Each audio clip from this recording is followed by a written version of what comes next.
I thought it would be interesting today to talk about trying to get the most out of your vehicle. Yeah. Specifically trying to get it in the higher kilometer range. Wait, say that again? How it would... I don't know what I How said. how to get the most out of your vehicle? Yeah, be like, How to get today the I most... just thought, today, I gotta stop squeaking the chair. Is it gonna pick it up? Yeah. It does. Hey everyone, welcome to this All Terrain Trails episode. My name is Johannes. Today I wanted to give you guys some tips and some things to look out for if you are trying to get the most amount of kilometers, the most amount of life out of your truck or SUV. We're really going to take a bit of a deep dive here on really how to get the most life out of your vehicle and some things that you can do as an owner to preserve the longevity of your vehicle and really get it above that 500,000 kilometer mark. So that's kind of the mark that we're aiming for today, is 500,000 kilometers or more, and what things you can do to help your vehicle. So with me today is Tyler. He's a mechanic here in Calgary, and he's a good friend of mine. And so I thought I'd invite him in today to have a chat with us because I know the basics about cars, but he knows a little bit more of the details of some of these things. He's gone to school for this stuff, and he is actively working as a mechanic, so he sees a lot of cars day in and day out. We have a couple of topics, so we'll list the topic and then hit on a couple of points under that topic. It'll just be kind of a conversation, pretty casual. Okay, so I'm Tyler, and I'm a second-year automotive technician, and I also have a diploma in service technology. The first thing I've got here is understanding common wear items of a vehicle. Wear items are components of your vehicle that will have to be replaced at least once, if not more. In most cases, way more than once for 500,000 kilometers. So these are items that you will be unable to avoid replacing. These are items that have to be replaced, and these are items that in most cases are very important to the function of your vehicle and to keep other things working the way they should. There are quite a few. Most of these you should know because you've had to replace them on your vehicle at some point. Like struts. Struts are very important for your vehicle. They control the oscillation of your vehicle. When you hit a bump and your spring compresses and it goes to decompress and it comes back, you're looking to control the amount you get that bouncing, right? So if you're noticing your car's bouncing a ton, you're having a ton of bounce in the front, your shocks are probably bad. Struts, you're also looking at tire wear. So if you're running your hand across your tire and you've got these big tires on and you can feel that it's got bumps in it and you can feel like kind of like dips in it, What is that called again? It's called cupping? Cupping, yeah. So cupping is caused by your wheels being shoved into the ground and picked up off the ground really, really hard because your strut is not putting in the work to stop those oscillations. As for like bushings and stuff, bushings, you're looking for clunks and bangs, you're looking for squeaks, things like that, any kind of like movement that you weren't expecting to feel. We're gonna have to do, if you drive a manual transmission, you're gonna have to do your clutch at least once in 500,000 kilometers. You're gonna have to be looking at your brakes. You're gonna have to be looking at replacing most, if not all, of your fluids. All of these are just standard wear components with friction material. Clutches, friction material, brakes, friction material. I also think it's important to note that some vehicles and some diffs, transmissions, maybe not transmissions, diffs, transfer cases have breathe tubes. If you are not making sure that those are clean, you will blow out your axle seals, you will blow out the output seal or the input seal on the transfer case. Anything with a breather has a breather for a reason. You're not supposed to be building pressure in those things. So we want to get this vehicle to 500,000 kilometers, that's the idea here, but we don't want to have to spend a fortune to get there. Wheel bearings are an extremely common problem on almost all vehicles, regardless of what you're using them for. With wheel bearings, you're going to hear howling around corners. That's not normal. Wheel bearings are something you don't just let go. Wheel bearings are holding your wheel to the axle or to the hub. Depends on how the front end Yeah, or rear it end is depends. manufactured. It depends. Your wheel could be bolted to a hub surface, or it just depends, but your wheel bearing is basically what's holding everything together. We've also got joints and CV axles. This is like a rule of thumb. Anything with a boot requires a boot. The boot is there to keep debris and contaminants out of that joint. That joint is greased. The grease is supposed to be clean. The grease is supposed to limit friction. If you're going to add friction materials to the grease, it no longer works how it's supposed to. You will see those wear faster than they would if the boot was in good condition. And the last thing we have on the list here is belts. So your engine has quite a few belts on it. Most engines, I can't say all engines, but I would say most engines have accessory belts, like your air conditioning is usually run on a belt, your power steering is usually run on a belt. Water pump AC. Your water pump, and important to keep an eye on those if they start cracking. Yeah. Right. If we hear a squeal sound when we're starting that engine or accelerating, or anytime we hear a belt squeal, really loud screeching sound, time to take a look at those belts. And the most important belt, I would argue, could be your timing belt, and that makes sure that your valve clearances and your pistons, your piston isn't coming up and smashing one of the valves, right? If it's an interference engine, it's a good idea to know what kind of engine you have. If it's an interference engine or a non-interference engine, if it's a timing chain, I don't know. What do you think about timing chains? I don't. Is there really an interval on changing that, or are those good for the life of an engine? I don't think that there's usually intervals on changing timing chains. Usually they're lifetime, but you would have symptoms of the timing chain stretching. Having problems. A lot of the points that we're going to touch on today about this vehicle really comes down to you, the owner, knowing the vehicle you drive and knowing the common things that go wrong with it. Those are the common wear items that we've been able to pull together. I also think we should touch on filters. Filters isn't in there. Oh yeah. Let's do filters. So filters are also something very important. We all know what filters do. They filter things. They take things out of the oil or the fluid we're using and have it not go in. Dude, sound like a baby. Filters are also a very important component on your vehicle. Fuel filters, oil filters, air filters, transmission filters, all these things. Some of them need less maintenance than others. They filter out the debris and the contaminants we don't want in our fluid or our oils. One of the biggest killers of an engine is dust and debris getting into that combustion chamber and destroying the engine from the inside. Basically, when you have a lot of dust and dirt, say you're going down a gravel road and you're just sucking up all of this gravel, or you're the last truck in a convoy and there's all this dust in the air, we really need to be checking on our air filter, right? These are all consumable items, right? And if you don't check up on these things regularly, it could just wreak havoc. Yeah, you can change the oil, you can change the fluids as much as you want.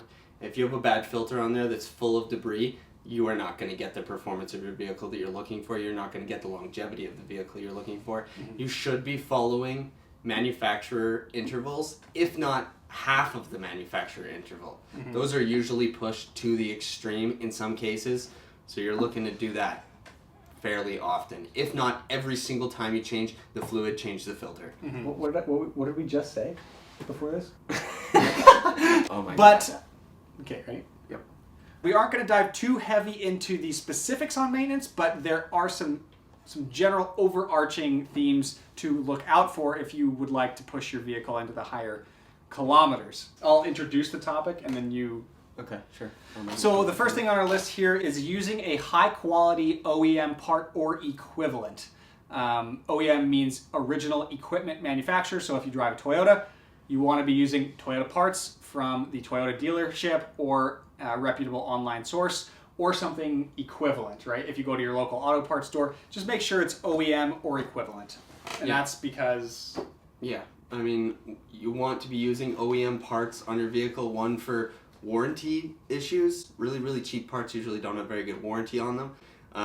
All kinds of things. OEM parts work with OEM parts. If you're going to put an OEM component onto another OEM component, you may as well have them both be OEM and not mismatch and hope that these things are going to work. Hope that they did the R&R that they should have, or the R&D that they should have to be able to work perfectly and not have problems. Will cause you extra problems and cause you extra money. Some of these Chinese manufacturers will build things that will work, and you will think that they work and you'll think that they fit perfectly, but they're not dialed in to the degree that the OEM parts are. And then when it comes to aftermarket, there's a lot of aftermarket that's bad, and that's a majority of the aftermarket, but there is also a lot of aftermarket that is good, and that can be, when we're talking OEM equivalent, we're talking things that have been built to the same specification as the OEM part or further. I would just stray away from cheap parts are going to cost you money in the future. Regardless of how much money you think you're saving using cheap, not OEM parts, I guarantee in almost all cases, it will come to bite you in the butt. And look, I have been there. I have tried to, shave the costs, save a penny, do all that stuff. And it just doesn't, the parts just don't last as long as you would hope. So that brings us to number 2 on our point of these maintenance things that you guys may not have thought about. And that is having somebody who knows the vehicle or the specific make of the vehicle or the specific model or the specific manufacturer. I'll give you an example. Take a Toyota 4x4, you're not going to want to be taking that to the Honda dealership. You're going to want to take your Toyota 4x4 to a 4x4 specialist or to the Toyota dealership or somebody who really knows about those vehicles, because we are in the 4x4 industry and some people may not know. Some of these people, if you take your Toyota 4x4 to the Honda dealership, they're not going to understand what kind of work needs to be done, what kind of parts need to go on the vehicle. This is the same reason you don't take your Honda to a Nissan dealership and expect the same service you would get with your Nissan at a Nissan dealership. The people that work at these Nissan dealerships are dealing with the same vehicles every single day, day on and day out, day in and day out, every single day. So they know these vehicles front to back. They've done every fix on them. They've done everything. They know where to look for specific fixes. There are absolutely good mechanics who you can take your stuff to and they will notice things and have fixes for you and treat you well. But the best case scenario is to take your vehicle to someone who's seen 1,000 of that same vehicle, because your vehicle will show signs of the other 1,000 vehicles that have maybe a similar problem or a problem you didn't think of. Okay, next we're moving on to, let's see, we got having a regular maintenance schedule and recording that maintenance schedule. So not just having, regular oil changes and then you're just done with it, right? But we need to be having that regular oil change and recording it somewhere in a logbook, in a notebook, on your phone. Not just leaving it up to the dealership necessarily to take care of it and record it, because usually those guys are pretty good at that. But to have your own record of the maintenance will just give you peace of mind. It'll just give you a better understanding of how to stay on top of some of these things. Yeah, it'll be much easier for you to follow OEM procedures and OEM intervals if you know when you've replaced things, even if they're not wear items. If you've replaced a transmission, it's great to know when you replace a transmission. Either you're going to sell it to someone else or you're going to keep it for the rest of your life. Great thing to write down and know, because guessing is not a great way to go about that. The last thing we have here on this list is know your local climate. So us guys here in Canada will have a different maintenance schedule than some of you guys down in, let's say, California, right? Our weather patterns are different. We get down into the cold, negative 30 degrees Celsius temperatures, and then up to the plus 35 degree temperatures in the summer.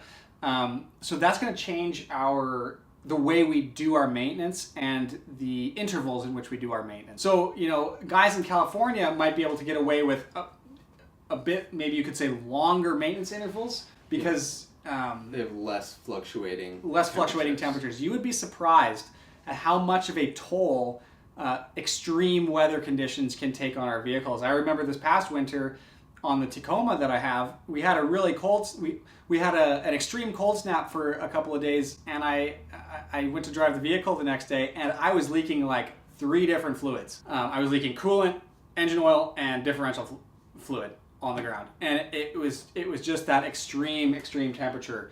Yeah, I mean, you really got to stay on top of that. Know the climate you're in and know how that affects your maintenance, right? Yeah. Weather conditions can affect your fluid. All kinds of fluid can be affected by temperature, and with fluctuating temperatures like that, you're having a lot of contracting and expanding of metals, even if it's over these long periods of time. With the amount of fluctuation in Canada being like 60 degrees Celsius of fluctuation, it takes a huge toll on your vehicle. Yeah. Something that also goes along with that is if you are in Canada or anywhere where it gets really cold and you're parking your big truck in your garage and you've got a heated garage and you think, oh, I'm very luxurious doing this in my my car is being taken care of to the best of my ability. Parking your car in a hot garage on a really cold day is not good for your vehicle. It's just going to be one more temperature fluctuation that vehicle has to undergo, Yeah. right? So a couple of things I thought of here as examples for temperature change is when it's really cold, think about comparing engine oil to molasses. If you can, like, it's not like syrup, but like the heavier molasses stuff. And imagine that super heavy, cold, thick oil trying to make its way up into the smallest oil journals and chambers in your engine. When it's cold, we really just need to have a lot of sympathy for our cars in the cold.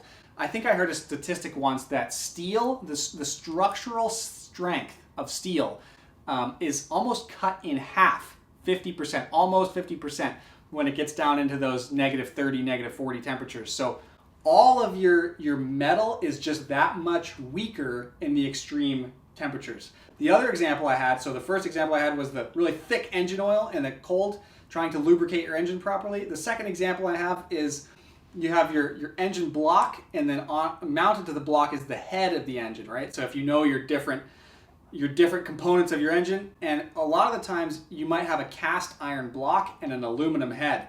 And those metals heat up at different rates. So your cast iron block might not heat up as fast as your aluminum head. And when that temperature fluctuation takes place, metals have the potential to warp. They have the potential to create little gaps and separate if they're not heating up at the same temperatures, right? So keep up on maintenance. I would say have a stricter maintenance schedule in these extreme climates. Yeah. Really keeping a good eye on things. And when you are driving in extreme temperatures, try to take it easy on the vehicle, I would say. Yeah. Okay, that brings us to our next point, and I think this is a really good one. It's interesting, and it's something that is obvious.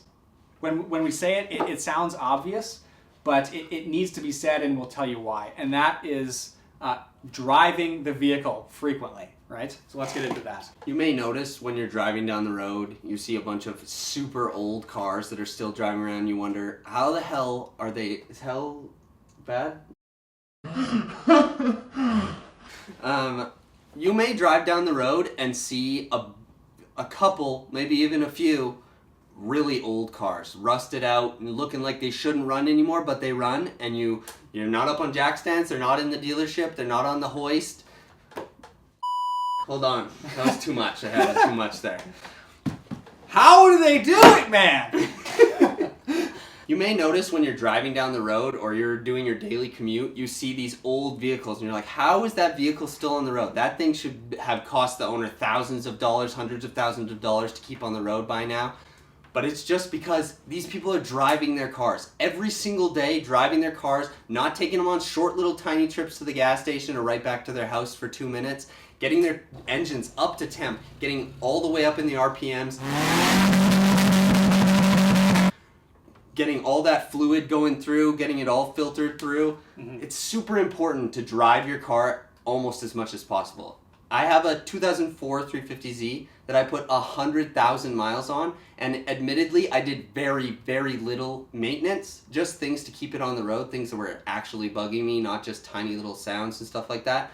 The only reason that car kept on running for 100,000 miles with a VQ that some people say are unreliable is because I drove it every single day. Anytime it sat was never for more than like 12 hours at a time. And that's the only reason I believe that vehicle still runs. So it's almost like you could think about how exercise is good for us as humans. Driving the car and getting that RPM needle and to sweep through the ranges and not driving the vehicle as necessarily, I would say, as you want to be careful with your car and not beat on it too much, right?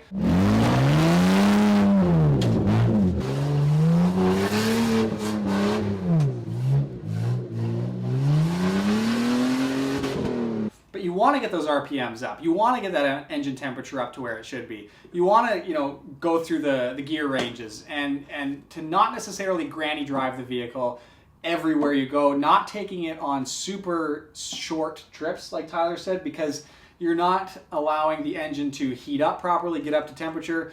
The Insert guttural sounds. So that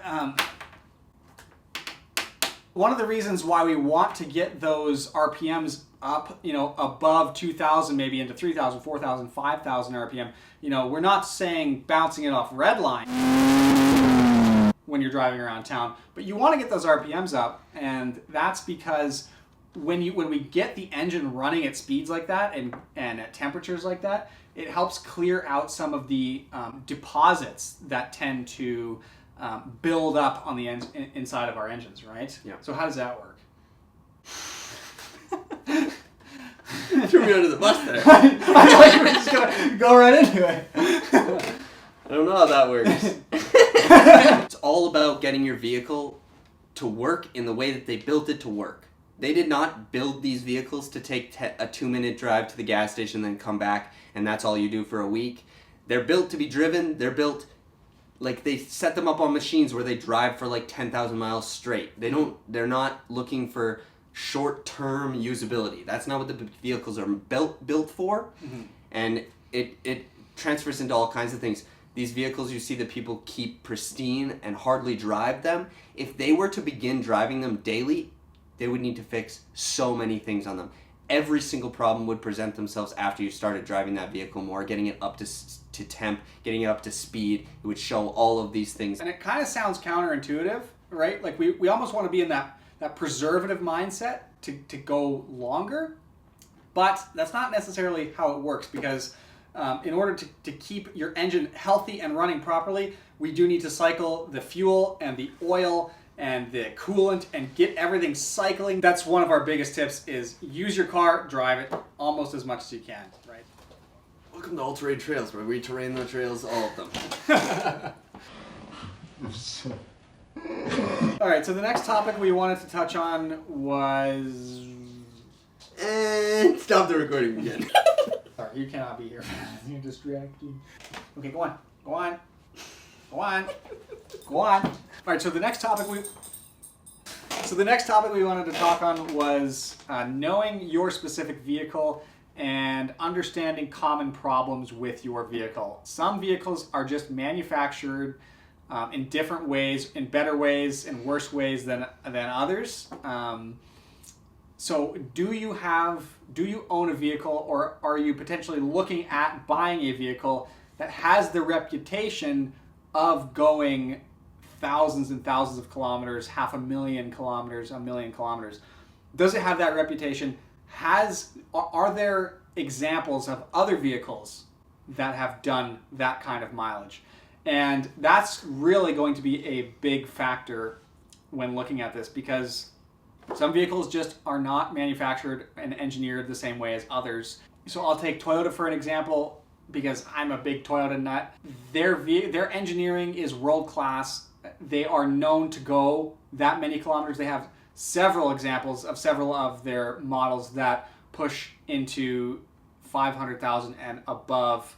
Even a couple models that go to 1,000,000. The Tundra, the Land Cruiser, some of the Tacomas.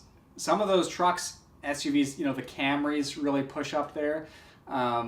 So are you driving a vehicle, or are you going to be driving a vehicle, buying a vehicle that has the reputation of being well manufactured? Because ultimately that is the thing that's going to get you the farthest without having to cost you an arm and a leg on maintenance, right? Yeah, a good initial platform to work with. Yes, exactly, a good initial platform, because when you're buying a vehicle, you really buy. You don't need to go over and above your budget, because that's not what we want to be promoting. We want to be promoting buying the best thing that you can with the budget that you have, right? You don't need to go out and spend buckets and buckets of money to buy a quality car. We have a 25-year-old Camry out there that's coming up on 300,000 kilometers. That's still going strong. And it cost us $2,500. So buy within your budget, but buy quality, and start with a good platform and build on that platform, maintain that platform, and buy a reputable brand, I would say. That will get you the furthest. 100%.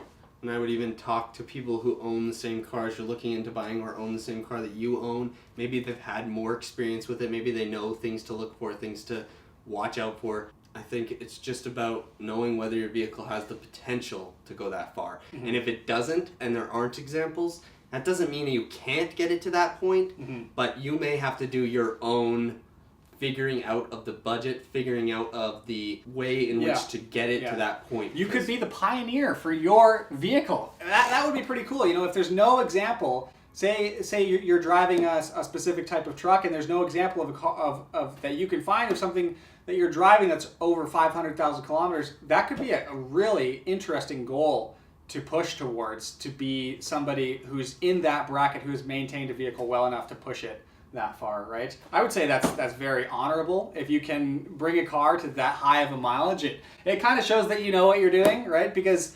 it is no accident when these cars go that far, right? With zero maintenance, a car might last you 150,000 kilometers. And if you really are on top of the maintenance and replacing old parts and knowing your specific vehicle, and you've started with a quality platform, that'll get you to, a certain that will get you a certain distance. But then just going that extra step, putting in that extra effort. I don't know where I'm going with this. Going the extra mile. Going the extra mile, yes. I mean, I think it's super important to have faith in the vehicle you have that peace of mind to know that these things aren't going to go bad and ruin your month because you can't pay for groceries anymore. Mm-hmm.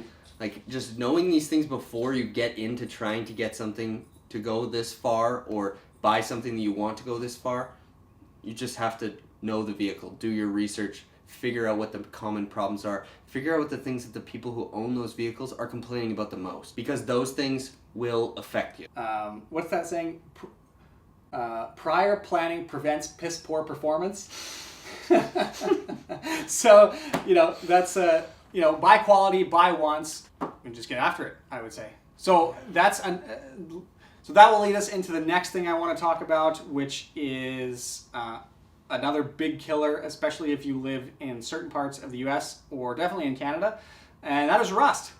Rust is a huge killer of cars because your engine and tranny might go the distance, but if the body falls apart around the driveline, that car is not going to go very far. I think it's just super important to know the areas on your vehicle that are prone to rust. Look at forums, look at people posting about the bodywork they've had to do to these vehicles. Find the portions of the vehicle where they're most susceptible to rust.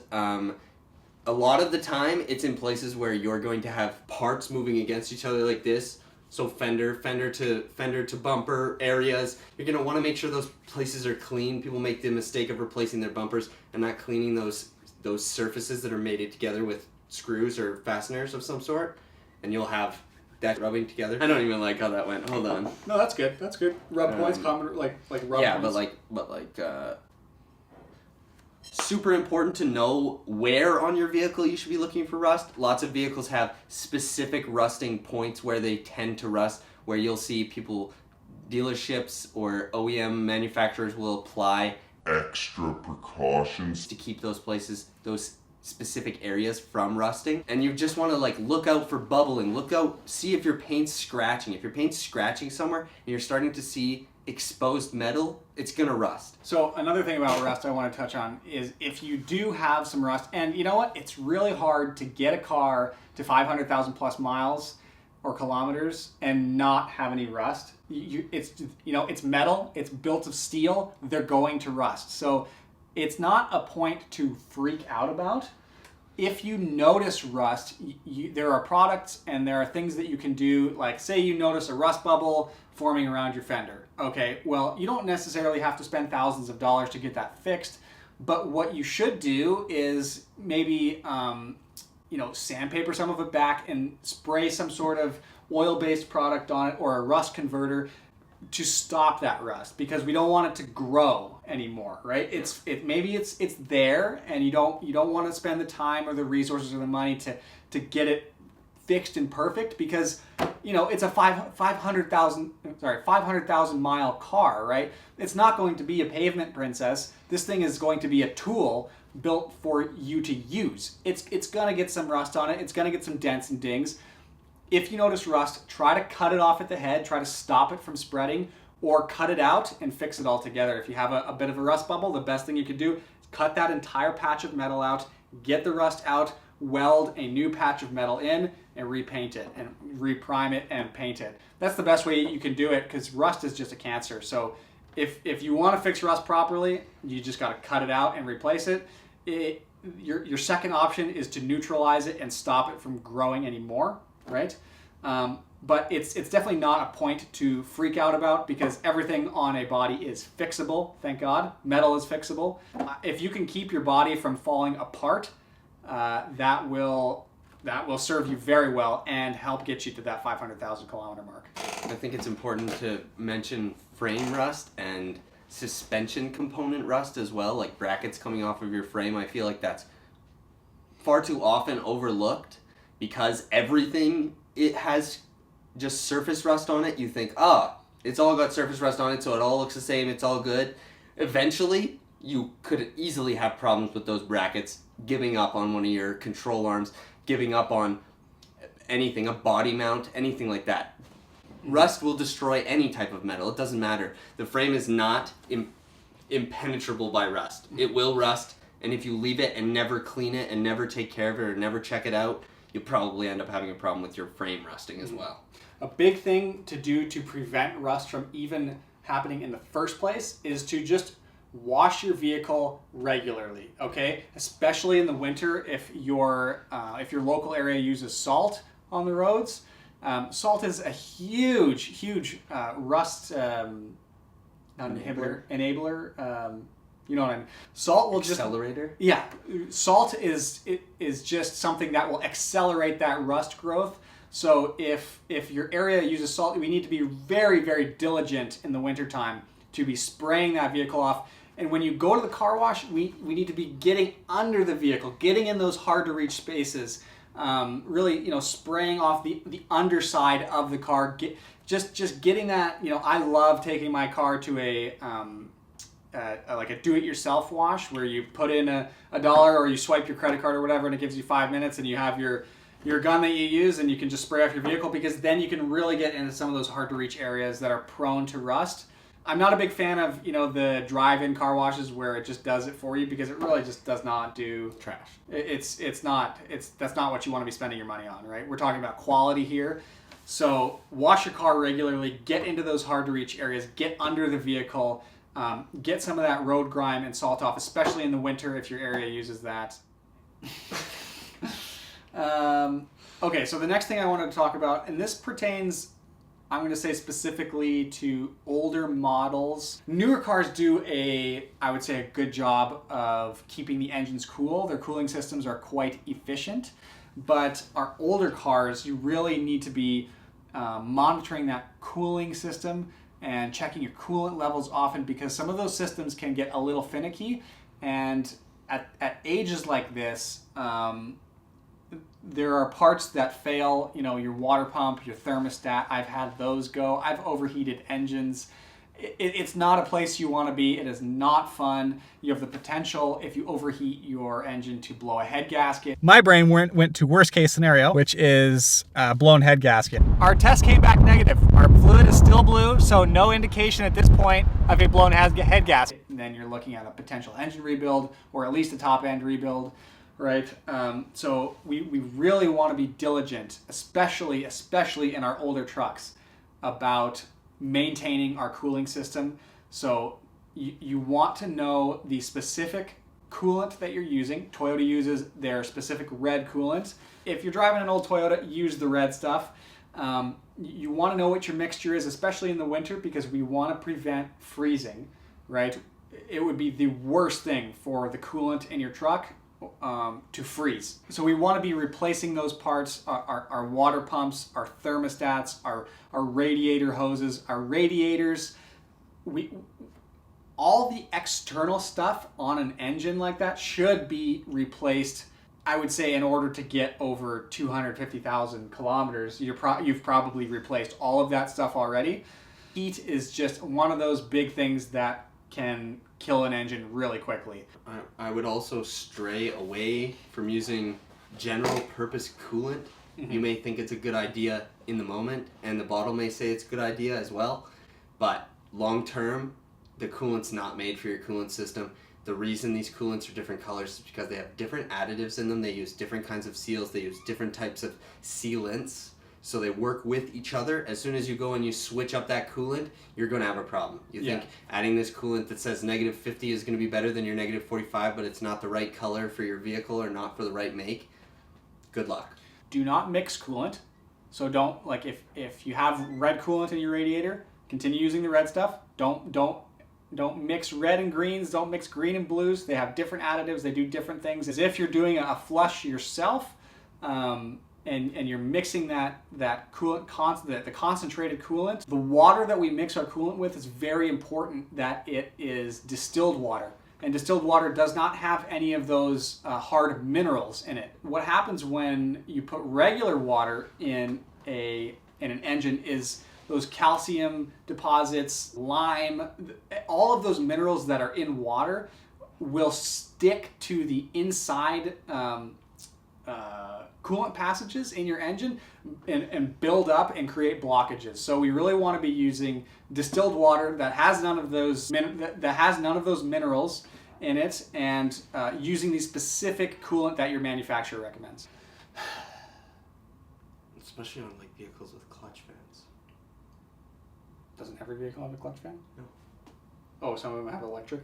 They do almost primarily to electric fans. All right, guys, so we're going to wrap up this video. We did our best to touch on some of the key points on what you should look for and what you should do if you're trying to push your vehicle to extreme kilometers, extreme mileage, and really squeeze all the life out of your car that you possibly can. Because one of the things that really made me want to make this video was the idea that so many people these days think of cars as consumable items, and that you buy these things and then in 2 or 3 years you throw it away and you buy another one. And you know, in my opinion, metal doesn't expire.